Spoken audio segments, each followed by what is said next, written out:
11절까지 있는 말씀입니다. 조금 기니까 말씀을 나누셔야 될 텐데요.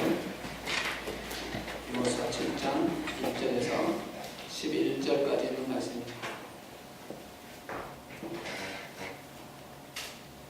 우리 함께 봉독하겠습니다. 시작. 이스라엘 자손들이 온전히 바친 물건으로 말미암아 범죄하였으니 이는 유다집과 세라의 증손 삭디의 손자 갈미의 아들 아간이 온전히 바친 물건을 가졌습니다.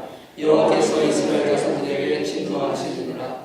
여호수아가 여리고에서 사람을 그들 동족 베가웬 곁에 있는 아이로 보내매 그들에게 말하여 이르되 올라가서 그 땅을 정탐하라 하며 사람들이 올라가서 아이를 정탐하고 여호수아에게로 돌아와 그에게 이르되 백성을 다 올라가게 하지 말고 2,000-3,000명만 올라가서 아이를 치게 하소서. 그들은 소수이니 모든 백성을 그리로 보내어 수고롭게 하지 마소서 하므로 백성 중 3,000명 중 그리로 올라갔다가 아이 사람 앞에서 도망하니 아이 사람이 그들을 36명쯤 쳐 죽이고 성문 앞에서부터 스바람까지 쫓아가 레바논 비탈에서 쳤으므로 백성의 마음이 누가 물같이 된지라. 여호수아가 옷을 찢고 이스라엘 장로들과 함께 여호와의 궤 앞에서 땅에 엎드려 머리에 티끌을 뒤집어 쓰고 저녁도록 있다가 이르되 슬프도소이다. 주 여호와여 어찌하여 이 백성을 인도하여 유다를 강도게 하시고 우리를 아모리 사람의 손에 넘겨 멸망시키려 하셨나이까.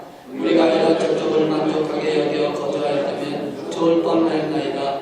주여 이스라엘이 그의 원수들 앞에서 돌아섰으니 내가 무슨 말을 하오리까. 가난한 사람과 이 땅의 모든 사람들이 듣고 우리를 둘러싸고 우리 이름을 세상에서 끊으리니 주의 크신 이름을 위하여 어떻게 하시려 하나이까 하니 여호와께서 여호수아에게 이르시되 일어나라. 어찌하여 이렇게 엎드려 하느냐. 이스라엘이 범죄하여 내가 그들에게 명령한 나의 언약을 어겼으며 또한 그들이 온전히 바친 물건을 가져가고 도둑질하며 속이고 그것을 그들의 물건들 가운데 두었느니라. 아멘. 기도하겠습니다. 말씀이신 하나님 아버지, 말씀을 들고 이 단위에 섰습니다. 대언자로 섰습니다. 저희 생각과 입술과 말과 혀를 주장하셔서 하나님이 원하시는 말씀만 대언할 수 있도록 대언자로 사용하여 주시옵소서. 인간의 생각이 나타나지 않게 하시고 하나님의 능력이 나타나게 하여 주옵소서. 그래서 전하는 자나 듣는 자가 성령 안에 하나가 되게 하시고 성령의 역사하심을 통해서 다시 한번 셈을 얻는 시간 되게 하시며 주께서 맡기신 사명을 잘 감당할 수 있도록 성령의 충만한 은혜가 더하는 시간 되게 하여 주시옵소서. 이종은 십자가 뒤에 가려주시고 십자가에 나타나신 예수 그리스도 또 다른 보혜사 성령님께서만 보여지도록 축복하여 주시옵소서. 주께서 이 모든 걸 이루실 것을 믿고 감사 찬양 하나님께 드리오며 우리 주 예수 그리스도 이름으로 기도드리옵나이다. 아멘. 할렐루야. 우리 우리에게 한번 인사합시다. 오늘도 승리하십시다. 오늘도 승리하십시다. 승리하는 거 좋죠. 성공하는 거 좋습니다. 우리가 세상에 살면서 성공하기를 바라고 또 승리하는 삶을 살기를 원하죠. 특별히 우리 신앙생활에는 더욱더 승리가 필요합니다. 그런데 그렇게 승리를 소망하고 또 승리하기를 원하고 달려는 가고 있지만 우리는 때때로 실패도 경험을 하게 되고 또 우리는 낙심하는 그런 상황도 경험하게 됩니다. 오늘 계신 여호수아 7장에 있는 말씀을 통해서 우리는 아이성에서 패배했던 이스라엘 백성들을 보기를 원합니다.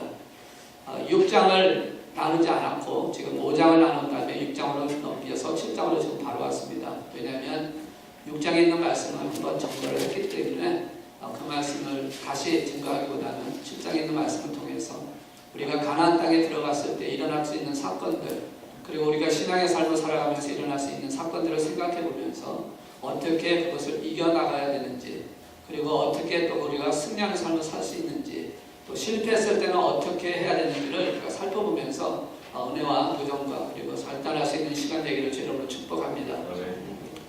물론 이 7장을 들어가기 전에 6장에 있는 말씀을 조금 연관 지어야 합니다. 왜냐하면 6장에 있는 말씀과 연결되어서 지금 7장으로 넘어가기 때문에 여리고성을 점령했던 사건들은 우리가 너무나 잘 알고 있기 때문에 그 말씀은 나누지만 여리고성을 점령하고 난 후에 어떻게 해야 되는지에 대한 말씀을 6장에서 하나님은 명령을 어떤 방법으로 그리고 어떻게 그리고 어떤 결과를 가져왔.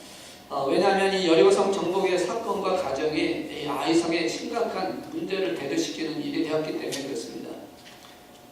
실질적으로 어떤 문제가 없었다면, 하나님 말씀이 없었다면 아이성을 승리하는 사건을 아마 그대로 가졌을 겁니다. 그런데 실패했던 것은 분명한 이유가 있기 때문에 그렇다는 것이죠. 성경은 이렇게 표현을 하고 있습니다. 구약 성경과 신약 성경으로 나눠져 있죠. 구약 성경은 신약 성경의 한 그림자다. 다시 말해서 구약은 신약의 그림자입니다.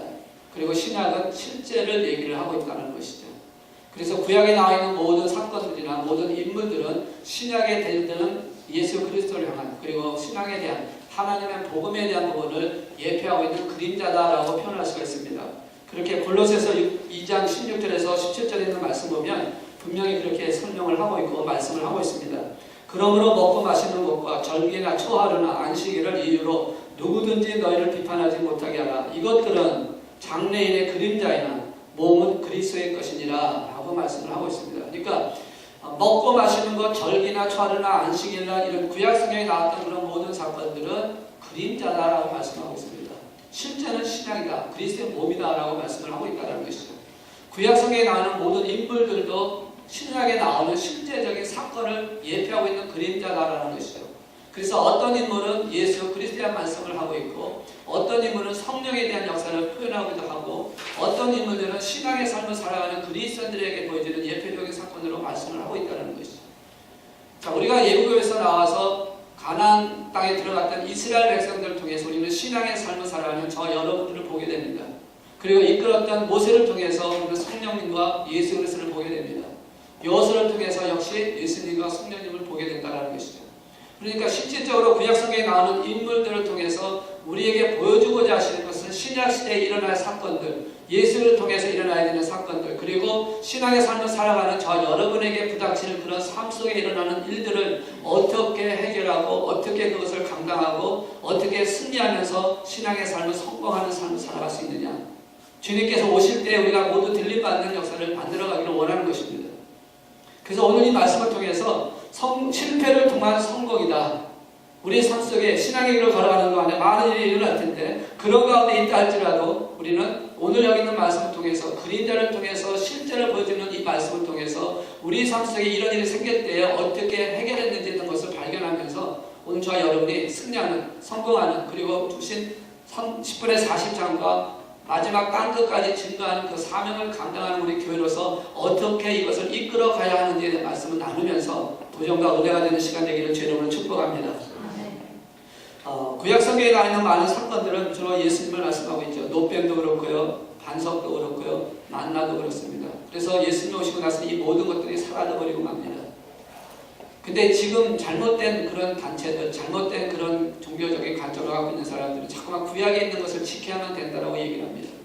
구약을 지키지 않으면 구원도 없고 구약을 지키지 않으면 안 된다라고 표현합니다. 안식일을 지켜야지 왜 주일을 지키냐고 얘기를 하기도 합니다. 또 이런 사건, 여러 절기를 얘기하면서 왜 절기를 지키지 않느냐고 얘기합니다. 그러나 우리가 분명히 할 것은 우리가 주님께서 오셔서 바꾼 것, 주님이 오셔서 새롭게 하신 것은 우리가 그것을 지키는 것이 옳은 것입니다.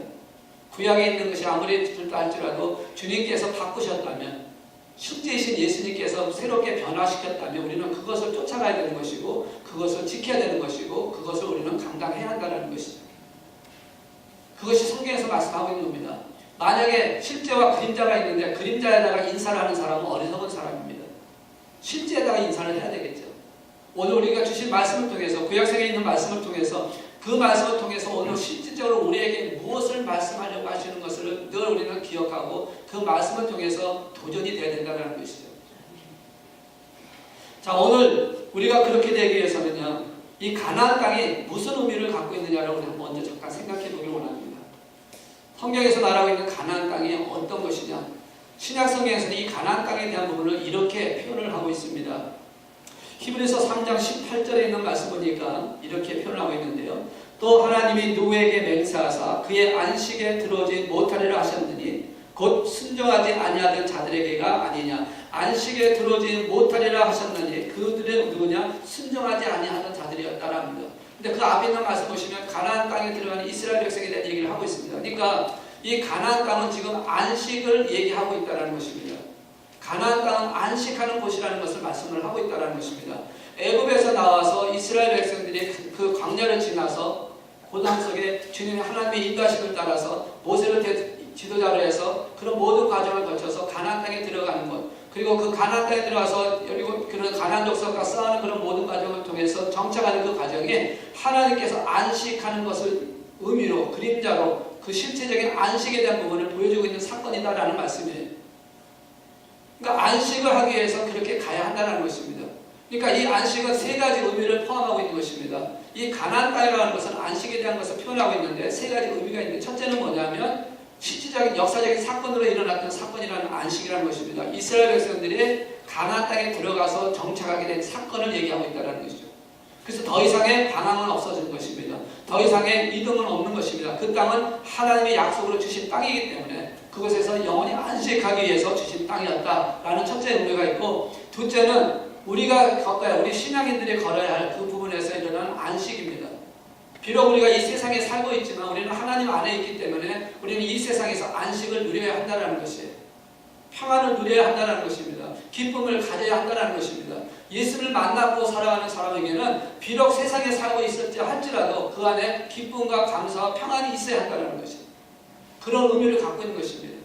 그리고 세 번째 의미의 안식은 뭐냐면 이제 우리가 앞으로 가야 할 영원한 안식, 하나님이 지정하시고 하나님이 만드시고 하나님께서 작성하신 영원한 새하늘과 새 땅, 새 예루살렘 성에 들어가는 하나님의 나라에 들어가는 그 영원한 안식에 대한 부분도 같이 표현하고 있다는 것입니다. 그래서 이 안식을 위해서 지금 이 가나안 땅에 들어가기 위해서 제일 먼저 부닥쳤던 관문이 뭐였습니까? 바로 여리고 성이었다는 것입니다. 그래서 그 여리고 성을 들어가기 위해서, 영원한 안식에 들어가기 위해서 여호수아와 하나님과의 만남을 통해서 우리가 5장에서 보았듯이 뭘 했습니까? 할례를 행하는 사건을 했었고요. 유월절을 기념하게 하셨고요. 그 다음에 어떻게 했습니까? 군대 장관을 만나서 신발을 벗게 하는 사건을 통해서 여리고성을 물리칠 수 있는 그 길을 만들어 가시는 사건을 보여주고 있다는 것이죠. 그리고 여리고성에 들어가는 관문을 통해서 여리고성을 점령할 때에 그 여리고성을 어떻게 점령을 했습니까? 하나님의 방법대로 이루어졌다는 것이죠. 그래서 여리고성이라고 하는 이 것은 하나님의 방법대로 이루어져서 들어가는 영원한 안식에 들어갈 수 있는, 그리고 우리 육신의 안식에 들어가는, 평안에 들어갈 수 있는 그 길을 이루는 첫 번째 관문이 여리고성인데, 그 여리고성의 의미가 무엇이냐? 이것은 여러 가지로 볼 수 있는데 지난주에 잠깐 말씀드렸듯이 신발을 벗는 걸 통해서 몇 가지를 얘기했습니다. 그 의미가 무엇인지. 그 중에 가장 중요한 것이 뭐냐면 바로 우리들이 갖고 있는 자아라는 것입니다. 이 여리고성은 어떤 면에서는 우리의 자아라고 보여질 수 있다는 것이죠. 그 자아를 벗어버리지 않으면 안 된다는 것입니다. 자아를 무너뜨리지 않으면 안 된다는 것입니다. 그래야만 영원한 안식에 들어갈 수 있다는 것이죠. 우리가 주님을 만나기 위해서는 무엇보다 가장 중요한 게 우리의 자아가 죽어야 한다는 것입니다. 그런데 이 자아는 내가 죽일 수 있는 것이 아니라는 거예요. 내가 나 자아를 죽일 수가 없다는 겁니다. 그래서 누구의 도움이 필요하냐면 하나님의 도움이 필요하다는 것이에요. 여리고성을 무너뜨릴 때 이스라엘 백성들이 한 것은 무엇이었습니까? 여리고성을 도는 사건뿐이 없습니다. 그리고 마지막에 여호수아가 소리 지르려 할 때 소리 지르는 것뿐이 없습니다. 직접적인 전쟁을 한 것도 아니고 직접적인 어떤 싸움, 피 흘리는 싸움을 한 것도 아닙니다. 모든 것은 하나님이 하셨다는 것이죠. 우리를 자아로 죽이는 그 사건은 누구에게 있었냐? 하나님의 은혜로 이루어지는 사건이라는 것입니다.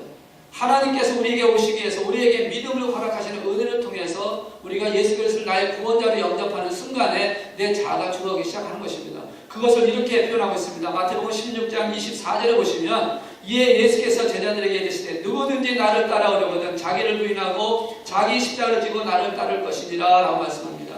자기를 부인하고 자기 십자가를 지는 것은 우리가 하는 게 하나님의 은혜 가운데서 예수를 만나고 인해서 내 자아를 죽이는 사건을 통해서 이루어지는 사건이다 라고 말씀을 하고 있다는 것이죠. 자, 이 여리고성을 죽이기 위해서는 그래서 우리에게 말씀하고 있는 여리고성을 무너뜨리는 방법이 뭐였습니까? 도는 것과 그리고 또 한 가지 중요한 게 있습니다. 도는 것은 물론 필요한 부분입니다. 성을 돌아야 되니까. 그러나 그보다 더 중요한 게 있는데 그게 바로 뭐냐면 6장에서 뭐라고 말씀합니까? 침묵입니다. 침묵이 굉장히 중요하다는 사건입니다. 침묵을 통해서 자아를 죽일 수가 있다는 것입니다. 침묵을 통해서 깨뜨릴 수가 있다고 말씀을 하는 것입니다. 어떠한 침묵을 해야 됩니까? 세 가지 침묵을 우리는 성경에서 발견할 수가 있는데요. 첫째는 불신에 대한 침묵을 해야 합니다. 하나님의 계획, 하나님의 섭리, 하나님이 하시고자 하는 일, 하나님께서 이끌어 가실 그 모든 것에 대한 믿음에 대한 부분을 불신하면 안 된다는 것입니다. 이 불신은 어디서 나옵니까? 내 자아에서 나오는 것이에요. 내 경험과 내 지식과 내 그런 통해서 하나님의 방법을 계산해보고 하나님의 방법을 바라보기 때문에 거기에 대한 불신이 나온다는 것이죠. 이 여리고성을 무너뜨리는데 도는 이것으로 가능한 일이냐? 인간적인 생각과 판단을 보면 불가능한 일이죠. 있을 수 없는 것입니다. 전혀 경험에 의해서도 지식에 의해서도 그것은 있을 수 없는 일이기 때문에 거기에 대한 불신을 만약 했다면, 그에 대한 어떠한 얘기를 했다고 한다면, 어떻게 이게 가능하냐라고 하는 그런 불평적인 얘기를 했다면 어떻게 됐을까요? 여리고성은 무너질 수 없다는 것입니다. 오늘 우리 자를 지키기 위해서는 하나님의 계획대로 우리는 순종하고 침묵을 해야 한다는 것입니다. 내가 볼 때는 아니라 할지라도 그 안에 반문을 하지 말라는 것입니다. 하나님의 뜻을 이뤄가는 것이 되어야 한다는 것입니다. 우리 주님께서 말씀합니다. 오직 예수 그리스도 외에는 구원받을 만한 이름을 준 적이 없다라고 말씀합니다. 다른 사람들이 아니 왜 그것만 있느냐, 이것도 열심히 믿으면 되지, 이것도 열심히 잘 숨기면 되지 않고 아무리 얘기한다 할지라도 하나님의 방법은 바뀔 수가 없는 것입니다. 하나님의 진리를 따라가야 하는 것입니다. 내가 이해하지 못한다 할지라도 우리는 그것을 받아들여야 한다는 것입니다. 그렇기 때문에 침묵하라는 겁니다. 너희가 생각하는 식으로 이상하다 할지라도 그거에 대해서 말을 하지 말라는 겁니다. 그래야 네 자아가 무너진다는 것입니다. 두 번째는 뭡니까? 불평하지 말라는 겁니다. 불평하지 말라는 것입니다. 여러 가지로 불편할 수가 있어요. 우리가 신앙생활 할 때 불편할 수 있습니다. 우리 교회에서 예배 드릴 때 불편할 수가 있습니다. 지금 앉아있는 의자가 불편할 수도 있고요. 뭐 여러 가지가 몇 가지 오는 시간이 오래 걸리는 게 불편할 수도 있습니다. 지금 이스라엘 백성들이 여리고성을 돌아가는 그 모습이 얼마나 불편한지 몰라요. 왜 그 사막에 있는 그 광야 속에 있었던 그런 성에 있는 그 뒤로 돌아간다는 게 그게 얼마나 불편합니까? 그것도 일주일 내내 돌아야 된다는 얘기 아닙니까? 하루에 한 바퀴 돌고 그 다음에 한 바퀴 돌고 6일간 그렇게 돌다가 마지막에 7바퀴로 돌아요. 얼마나 불편합니까? 그것도 뭐 60만 명이 걷는 게 아니죠. 몇 명이 걷는 게 아니라 실제로 백성이 다 걷는다고 한번 계산해 본다면 200만 명이나 되는 자가 걷는 것이에요. 얼마나 불편하겠습니까? 먼지도 날 것이고 여러 가지 사건이 일어날 때 얼마나 불편하겠습니까? 그런데 그 불편을 하지 말라는 겁니다. 그 말을 끝내는 순간에 하나님의 방법이 무너지고 하나님의 계획이 틀어질 수 있습니다. 오늘 우리가 신앙의 삶을 하다 보면 그럴 때가 있습니다. 왜 이렇게 꼭 해야 됩니까? 불편할 때가 있다는 것입니다. 왜 꼭 이렇게 우리가 예배를 참석해야 됩니까? 불편할 수가 있다는 것입니다. 우리는 다 알고 있습니다. 하나님이 원하시는 것이고 하나님이 기뻐하시는 것이니까 우리가 하고 있습니다. 그런데 세상에 많은 사람들이 불편을 하고 있다는 것이죠. 또 그뿐만 아니죠. 불쾌가 또 있습니다. 불쾌를 하지 말라는 것이죠. 사실 우리가 사람 때문에 불쾌감 느낄 때가 많이 있지 않습니까? 200만 명이 한번 돈다고 생각해보세요. 얼마나 그 사람들 잘 씻고 아니면 뭐 이렇게 잘해서 이렇게 해가지고 한 게 아니라 보면은 걷다 오면 땀 냄새도 날 거고 여러 가지 사건이 있으면 얼마나 불쾌하겠어요. 그런 부분도 침묵을 하라는 것입니다. 오늘 우리가 신앙생활 하다 보면 사람 때문에 불쾌감 느낄 때가 있습니다. 상처받을 때가 있다는 것입니다. 그럴 때에도 침묵을 하라는 것입니다. 왜? 그것이 하나님이 원하시는, 그래야 내 자아가 죽을 수가 있다는 겁니다. 내가 생각하고 내가 하는 그런 모든 것을 다 낸다고 하면요, 그것을 통해서 여러분 내 자아가 죽지 않는다는 겁니다. 그걸 다 죽이기 위해서는요, 그것을 다 죽이라는 겁니다. 다 내려놓는, 침묵하라는 겁니다. 그럴 때 내 안에서 하나님의 역사심이 일어나고 나를 죽일 수가 있다는 것이죠. 그리고 정복하고 나를 죽이고 나면 그 다음에 해야 할 일이 있습니다. 그것을 이제 좀 이따 다시 한번 말씀드릴 텐데, 정복하고 나면 여리고성을 정복하고 나면 하나님께서는 명령을 하신 게 있습니다. 이제 그 명령이 바로 오늘 우리가 아이성을 바라보면서 일어났던 사건, 왜 실패했는지에 대한 것과 연관이 되어 있기 때문에 그렇습니다. 자, 그럼 왜 아이성의 공격이 실패를 했을까요? 그 실패에 대한 이유를 우리가 알고, 그 실패에 대한 이유를 그냥 알고 끝나는 게 아니라 그걸 통해서 우리가 회복되어지고 그걸 통해서 우리가 새롭게 되어지기 시작한다면 우리는 아이성 2차 공격에서 승리했던 이스라엘 백성들처럼 우리의 삶에 승리하는 역사가 일어나기 시작한다는 것입니다. 우리 만왕계에 주어진 사명도 승리하는 역사가 만들어지기 시작한다는 것이죠. 너무나 잘 알고 있는 말씀입니다. 왜 아이성이 실패했을까요? 왜 아이성 공격에 실패했을까요? 자, 첫 번째로 우리에게 보여주고 있는 말씀이 바로 이것입니다. 3절과 4절에 있는 말씀입니다. 여호수아에게로 돌아와 그에게 이르되 백성을 다 올라가게 하지 말고 2-3천 명만 올라가서 아이를 치게 하소서. 그들은 소수이니 모든 백성을 그리로 보내어 수고롭게 하지 마소서 하므로 백성 중 3천 명 중 그리로 올라갔다가 이 사람 앞에서 도망하니. 자, 여기 있는 말씀을 통해서 우리에게 주시는 게 있습니다. 항상 여호수아는 1장에서 6장까지 있었던 그 말씀을 통해서 여호수아가 공격할 때 어떤 상황이 있을 때 준비했던 과정 중에 하나가 뭐냐면 기도하는 사람이었다는 것입니다. 하나님과의 교제를 하셨던 사람이라는 것이죠. 여리고성을 점령할 때도 하나님의 음성을 듣고 하나님의 말씀대로 순종하는 모습을 보였다는 것입니다. 그런데 오늘 이 아이성을 공격하는 이 순간, 이 상황 속에서는요, 어떤 일이 납니까? 하나님과 관계가 없었다는 것입니다. 하나님 앞에 기도하지 않았다는 것입니다. 하나님께 물어보지 않았다는 것입니다. 여호수아는 늘 하나님께 물어봤던 그 삶을 1장에서 6장까지 계속해서 보여주다가 하필이면 이 아이성 사건에서는 그런 모습을 보여주지 않고 있다는 것입니다.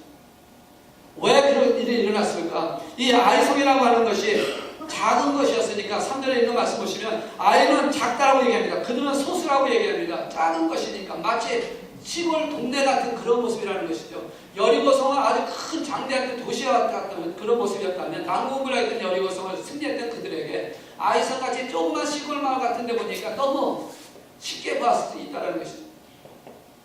여리고성을 이겼는데 이 같은 아이성을 못 이기겠느냐라는 그런 그 간단한 생각, 쉽게 하는 생각 때문에 그렇게 했을지도 모릅니다. 그러니까 그들은 여호수아는 백성들을 하나님 앞에 기도하지 않고 그들을 보냈다는 겁니다. 그냥 3천 명을 보냈다는 겁니다. 바로 여기에 실패하게 된 원인이 있다는 것이죠. 오늘 우리의 삶 속에서 일어나는 신앙의 길을 걸어가면서 우리는 큰 문제가 생기면 기도합니다. 큰 어떤 상황이 생기면 그것을 놓고 우리는 함께 기도해달라고 기도 요청을 하기도 합니다. 그런데 아주 사소한 일 같을 때는요, 기도에 대한 부분이 사라져버린다는 겁니다. 어떤 책에 보니까 이렇게 써있더라고요. 그리스인들, 기독교인이라고 하는 그리스인들이 음식을 먹을 때, 주스를 마실 때, 커피를 마실 때는 기도를 하는데 왜 물을 마실 때는 기도하지 않느냐? 여러분 물 마실 때 기도하십니까? 제가 가만히 그걸 보고요, 생각해보니까 나도 물 마실 때는 기도를 잘 안 하는 것 같더라고요. 맨물을 마실 때는 기도를 안 해요. 그냥 마셔요. 근데 주스라든지 커피를 갖다 놓으면 먹을 때 꼭 기도를 하거든요. 왜 그럴까? 아주 사소한 걸 생각할 수 있다는 것이죠. 사실 우리가 하나님 앞에 모든 걸 할 때마다 기도해야 되는 삶을 살아야 되는데 우리는 그렇게 삶 속에 그렇게 우리가 행동을 옮길 때가 많다는 겁니다.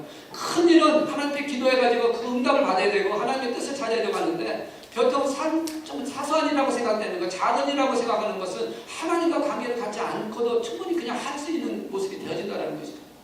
여러분 아침에 일어나면 하나님과 교제하지 않습니까? 눈을 뜨는 순간에 하나님과 교제하지 않습니까? 기도하지 않습니까? 그런데 실질적인 그런 것을 하면서 실제로 우리가 살아가는 과정 속에 조금만 부분이 나타날 때는요, 거기에 대해서는 기도하지 않는다는 거죠. 물론 아침에 다 기도했으니까 다 포함이 됩니다라고 그렇게 얘기할 수도 있겠죠. 그러나 아주 작은 부분도 우리가 하나님과 교제하는 시간을 가져야 된다는 거죠. 거기에서 우리가 실패하게 된다는 겁니다. 지금은 여호수아와 이스라엘 백성들이 그런 모습이었던 것이에요. 여리고성 같이 그렇게 난공을 하게 되고 여리고성을 점령할 때는 정말 하나님을 매달릴 수밖에 없었습니다. 왜? 이길 수 있는 확률이 없었으니까, 승리한다는 보장이 없었으니까. 그렇기 때문에 그들은 하나님께 매달렸는데 아이성을 보니까 그들이 갔다 와서 얘기하는 게 소수라는 겁니다. 별거 아니라는 것이에요. 보니까 아무것도 아닌 것이라는 겁니다. 그러니까 2-3천 명만 가도 된다는 거죠. 그런데 여호수아가 그 말 들었을 때 사스럽게 그냥 느낀 거예요. 그러니까 그럼 3천 명 가. 이렇게 얘기를 한 겁니다. 오늘 그것이 실패의 원인이 되어졌다는 것이죠. 우리의 신앙생활에서 충분히 그럴 수 있다는 겁니다. 그러므로 오늘 이것을 우리는 기억하고 있어야 된다는 것이죠.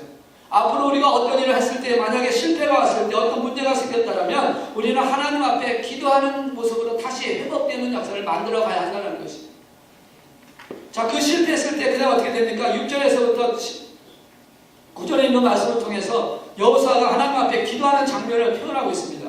6절 보니까 여호수아가 옷을 찢고 이스라엘 장로들과 함께 여호와의 궤 앞에서 땅에 엎드려 머리에 티끌을 뒤집어 쓰고 저물도록 있다가 이르되 슬프도소이다 주 여호와여 어찌하여 이 백성을 인도하여 요단을 건너게 하시고 하면서 기도하는 장면이 회복되는 모습을 발견하게 됩니다. 실패했던 이유가 바로 기도하지 않고 있었던 것을 깨닫게 된 것이라는 겁니다. 그래서 기도를 회복했을 때에 그 회복을 통해서 하나님의 응답의 역사가 나타나기 시작한다는 것입니다. 여러분 사업이 위해서 기도하십니까? 진로를 위해서 기도합니까? 여러 가지 위해서 기도합니까? 그 모든 기도 필요한 것처럼 아주 사소한 부분까지도 여러분 기도할 수 있는 저 여러분 되시기를 주의 이름으로 축복합니다. 어려운 문제만 기도하는 게 아니라 아무리 작은 것이라 할지라도 이 아성같이 작은 것이라 할지라도 우리는 기도하고 시작을 해야 한다는 것입니다. 기도하고 모든 것을 감당하는 자가 되어야 한다는 것이죠. 실패하게 된 이유 중에 하나가 바로 이것임을 기억하고 우리가 주님의 주신 사명을 이루기 위해서는 늘 기도하는 삶을 살면서 주님과 교제하는 삶을 살면서 가장 작은 것부터 큰 것까지 온전히 하나님과 교제하는 삶을 살아가는 저 여러분 되시기를 주의 이름으로 축복합니다. 두 번째 이유는요. 2절에 있는 말씀을 통해서 이렇게 말씀합니다. 여호수아가 여리고의 사람을 베델 동쪽 배단 곁에 있는 아이로 보내며 그들에게 말을 이르되 올라가서 그 땅을 정탐하라 하며 그 사람들이 올라가서 아이를 정탐하고 그리고 3절과 다시 또 연결됩니다. 3절에서 두 가지가 같이 포함이 됐기 때문에 2절과 함께 공동을 했습니다. 여호수아가 정탐꾼을 아이성에 보냅니다. 마치 여리고성에 정탐꾼을 보냈던 것과 똑같이 보냅니다. 그리고 정탐꾼의 보고를 받습니다. 여리고성과 비교가 되어집니다. 이들은 이 성은 정말 작은 것이다라고 얘기를 합니다. 그렇기 때문에 자신만만해서 보냈다는 것입니다. 첫 번째는 사소한 그런 부분까지 기도하지 않았다는 데 문제가 있다면 두 번째는 자신만만했다는 데 문제가 있다는 것입니다. 다시 말하면 이것은 교만과 자만심 때문에 그렇게 되었다는 것이죠. 작은 것이기 때문에 그렇게 신경 쓰지 않음으로 인해서 자신들이 충분히 승리할 수 있을 것이라고 생각을 했다는 것입니다. 우리 성경에 있는 말씀하죠. 섰다고 생각하면 넘어질까 조심하라고 말씀합니다. 교만은 패망의 성공이라고 말씀하고 있습니다. 우리의 삶은 늘 하나님을 의지해야 되는 것입니다. 기도한다는 얘기는 하나님을 의지한다는 얘기죠. 기도한다는 얘기는 내가 겸손해진다는 것입니다. 그런데 기도하지 않았다는 얘기는 교만과 같이 연관되어져 있다는 것이죠. 자만심이 있었다는 것입니다. 여러분 여리고성을 누가 이겼습니까? 여리고성을 누가 승리케 하셨습니까? 하나님이 하신 것입니다. 이스라엘 백성들은 한 게 없습니다. 그러니까 돈 것뿐이 없습니다. 그런데 그들은 스스로가 이긴 것처럼 착각을 했다는 것이에요. 자신들이 이겼다고 교만하게 된 마음을 가졌다는 것입니다. 그러니까 그들이 그런 얘기를 들었을 때, 정탐꾼의 얘기를 들었을 때 3,000명만 가고 충분히 이길 수 있다는 그런 교만과 자만심 때문에 결국 실패할 수밖에 없었다라고 말씀을 하고 있는 것입니다. 여호수아가 그렇게 결정하게 된 가장 큰 이유는 바로 교만이었다는 것입니다. 3,000명이면 충분할 것 같습니다. 그래? 라고 보냈다는 것입니다. 근데 여러분 이 교만은요 어디에서 나타나는 것이냐면 사람을 의지할 때 교만해질 수밖에 없다는 것이죠. 사람을 보면 사람을 의지하면 사람을 선택하면 교만해질 수밖에 없다는 겁니다. 그런데 사람은 의지할 대상이 아니라는 것이죠. 사람은 믿을 대상이 아니라는 것입니다. 사람은 사랑해야 할 대상이지 믿고 의지하고 따라야 할 대상이 아니라는 것이에요. 그런데 여호수아는 지금 3,000명을 의지한 겁니다. 사람을 본 것입니다. 충분히 이길 수 있을 것이라는 그런 자만이 생겼다는 거예요. 사람을 보니까 교만이 생기기 시작을 했다는 것입니다. 그래서 그는 잘못된 결정을 하고 그렇게 했다라고 말씀을 하고 있는 것입니다. 여러분 사람에게 세라가 아니기 때문에 사람에게 상처도 주지 마시고 상처도 받지 마시기 바라요. 우리가 믿고 의지하고 따라야 할 대상은 오직 하나님 한 분이십니다. 그러므로 사람 때문에 어떤 걸 통해서 문제를 만들어가지 말기를 바랍니다. 그냥 어떤 문제가 생기면 그저 그러려니 하고 생각하시라는 거예요. 거기에 너무 의지하거나 거기에 빠지지 말라고 말씀을 하고 있는 것입니다. 그렇다고 너무 무시하라는 얘기는 절대 아닙니다. 아름다운 관계는 맺어져야 합니다. 질서적인 것은 세워져 가야 합니다. 그러나 의지하거나 신뢰하거나 믿지는 말라는 것입니다. 하나님의 백성으로서 하나님의 자녀로서 우리가 하나님만 바라봐야 한다는 것이죠. 하나님 앞에 서야 된다는 것입니다. 내 인간, 내 생각, 내 모든 것도 다 벗어버리고 다른 사람의 힘과 다른 사람의 도움도 벗어버리고 오직 우리는 하나님만을 의지하는 자가 되어야 한다는 것입니다. 여러분, 이런 복음성가가 있죠. 하나님은 너를 지키시는 자, 너의 우편에 그늘 되시니 낮의 해와 밤의 달도 너를 해치 못하리.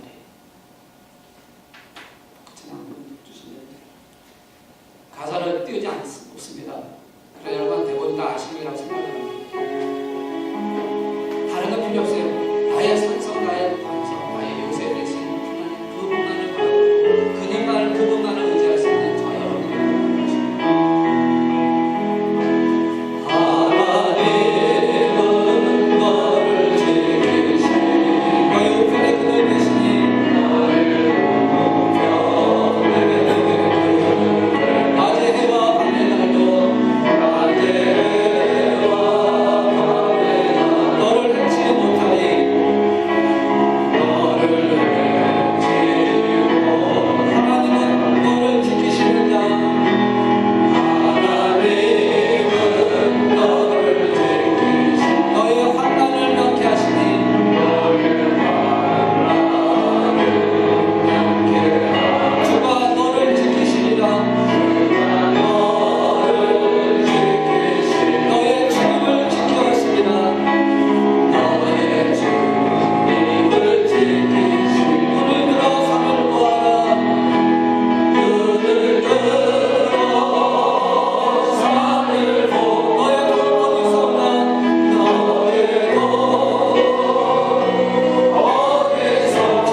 사람을 신뢰하고 사람을 의지하게 되면 실패할 수밖에 없다는 겁니다.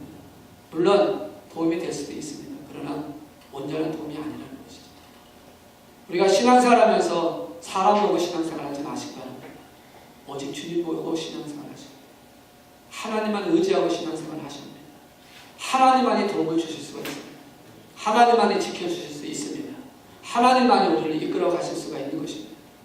그 일을 빌기 위해서 주님이 이 땅에 오셨고 십자가에 빌려 죽으셨습니다. 그 죽으심을 통해서 우리를 불러주시지 않았습니까? 주님만 의지하시기 바랍니다. 십자가만 바라보시고 달려가시기를 주 이름으로 축복합니다. 그러기 위해서 세 번째로 실패한 이유를 우리에게 말씀합니다. 뭐라고 말씀합니까? 1절과 11절에 있는 말씀을 통해서 이렇게 말씀합니다. 이스라엘 자손들이 온전히 바친 물건으로 말미암아 범죄하였으니 이는 유다 지파 세라의 중손 삽대의 손자 갈미의 아들 아간이 온전히 바친 물건을 가졌습니다.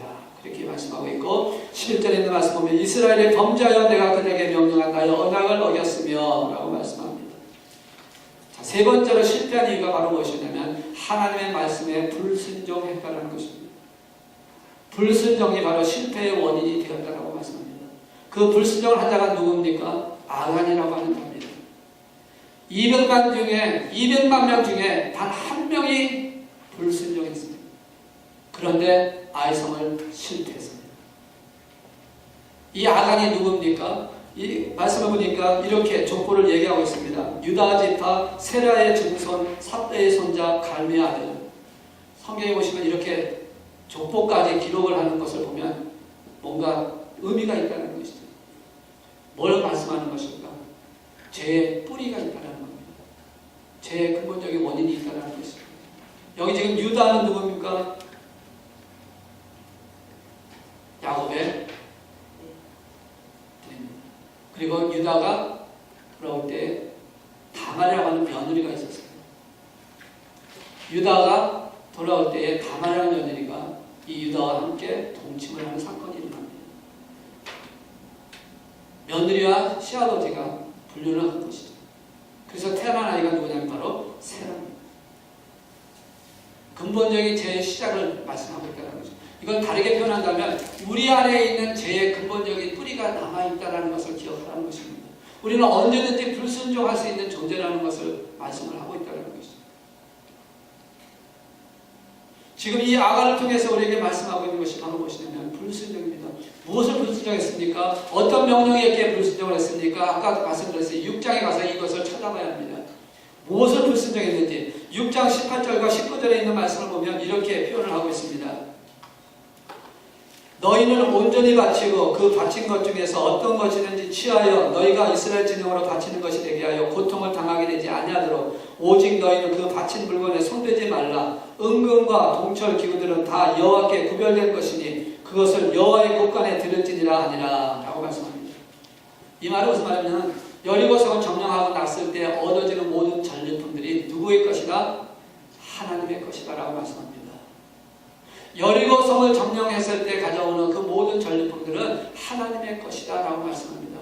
이것은 지금 무엇을 의미하고 있냐면 이스라엘 백성들이 애굽에서 나올 때 그 6월절 그 사건을 통해서 장자가 내 것이라고 하시는 약속의 말씀합니다.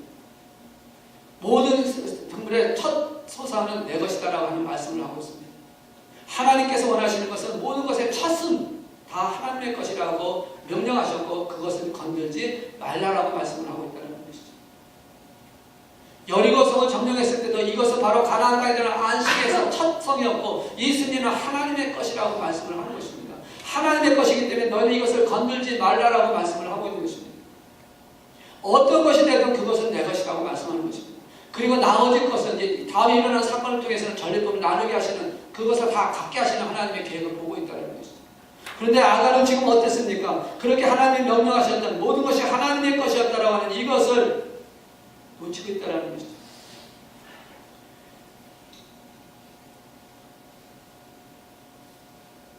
하나님께서는 이 여리고성에 일어나는 그 모든 것들이 하나님의 것이기 때문에 그것을 하나님의 곳간에다가 내려놓으라고 말씀을 하고 있습니다. 그런데 아간의 눈에는 그것이 특별하게 보였다는 것이죠. 하나님의 것임에도 불구하고 그는 하나님의 것을 훔치기 시작합니다. 어떤 것을 훔쳤을까요? 7장 21절에 있는 말씀 보니까 이렇게 얘기를 하고 있습니다. 아간이 이렇게 대답합니다. 내가 노력한 물건 중에 시날산의 아름다운 외투 한 벌과 은 200세겔과 그 무게가 50세겔 되는 금덩이 하나를 보고 탐내어 가져나니라.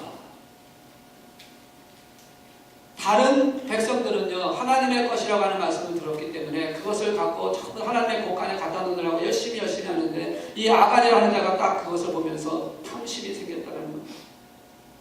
그래서 하나님의 것을 도적질하게 됩니다. 하나님의 말씀하신 그 말씀대로 불순종했다는 것을 우리에게 보여주고 있습니다.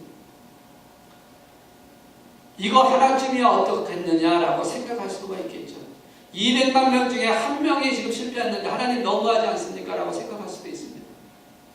그것 때문에 이스라엘 백성들이 아이성을 실패하게 되는 이유를 만들었습니까? 라고 우리가 하소연할 수도 있다는 것이죠.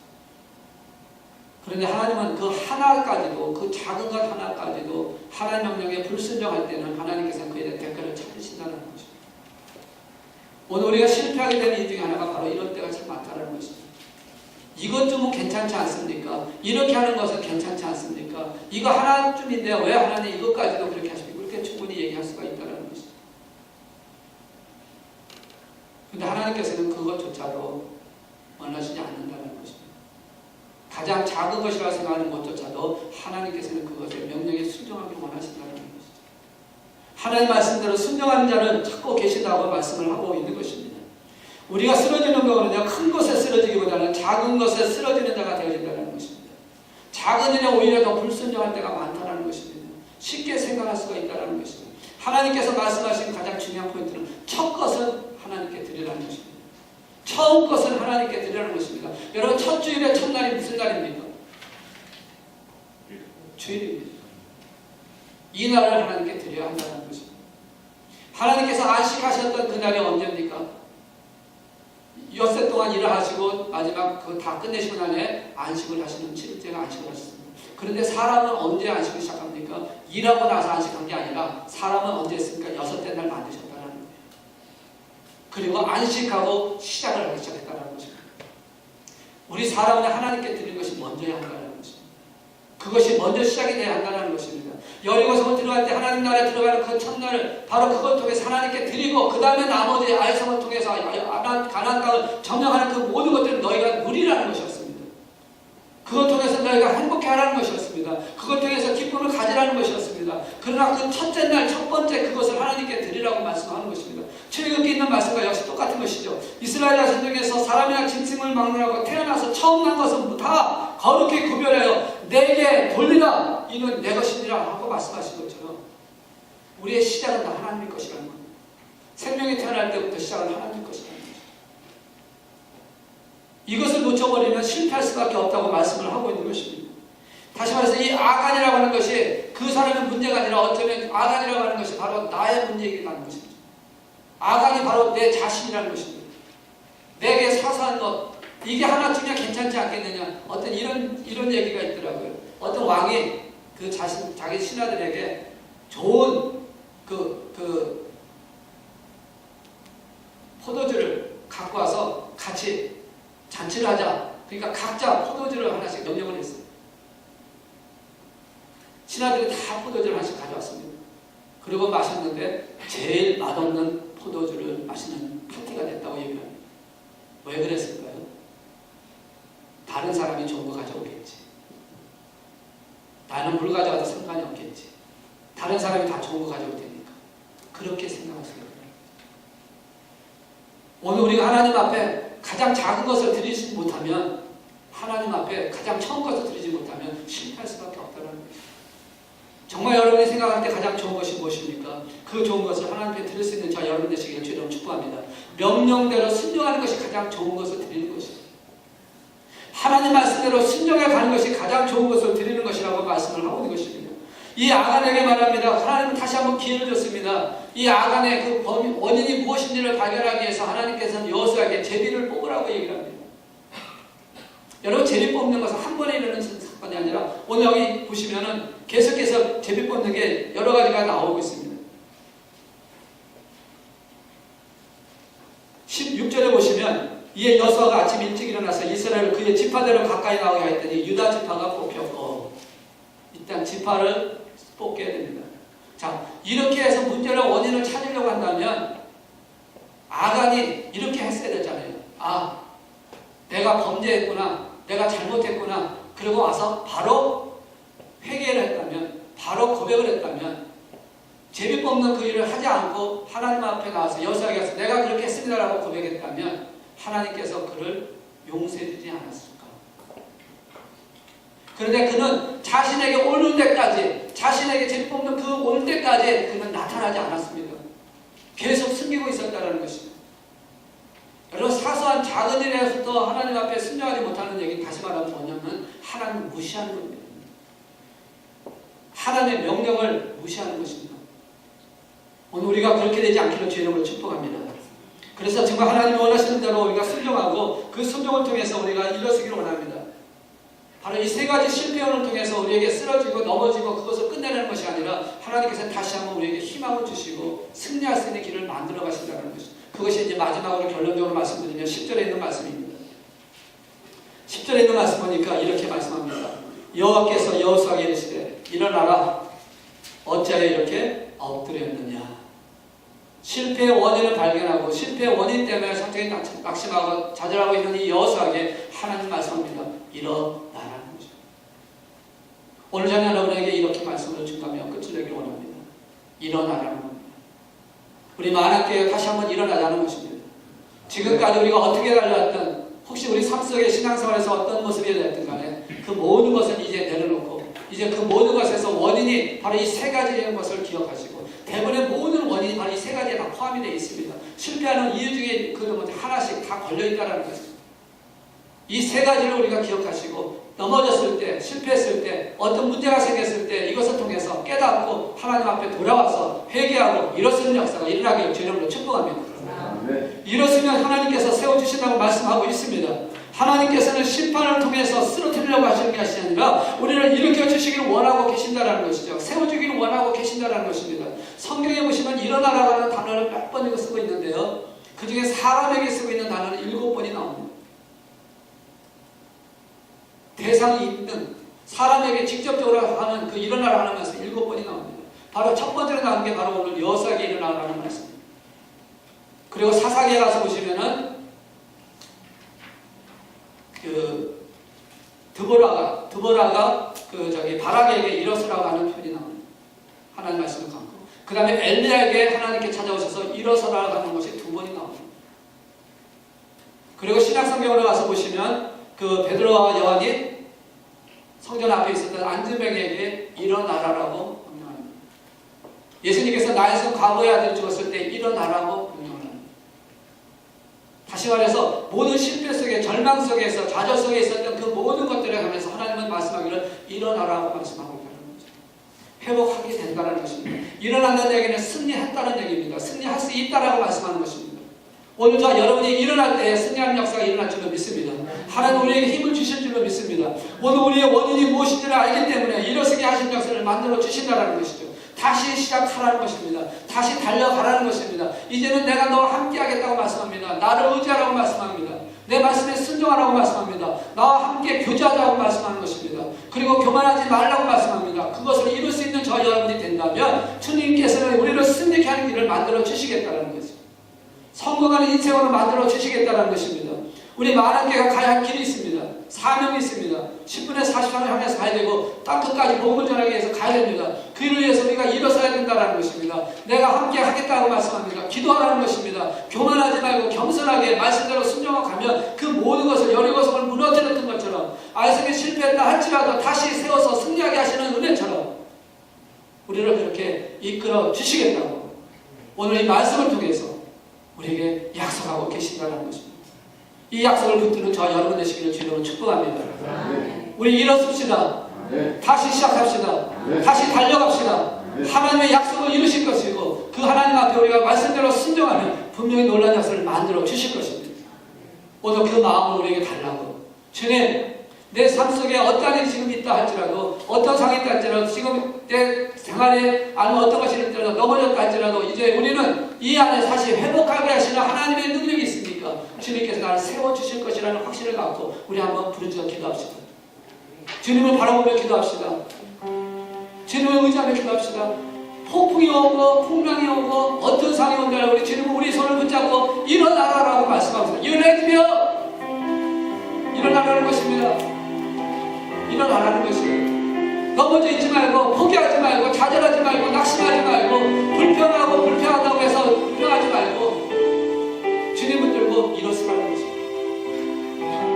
우리 중에 한번 눈을 감으시고요. 우리 일어섭시다. 일어섭시다. 주님의 손을 잡고 일어섭시다. 주님이신 말씀을 들고 일어섭시다. 내 삶 속에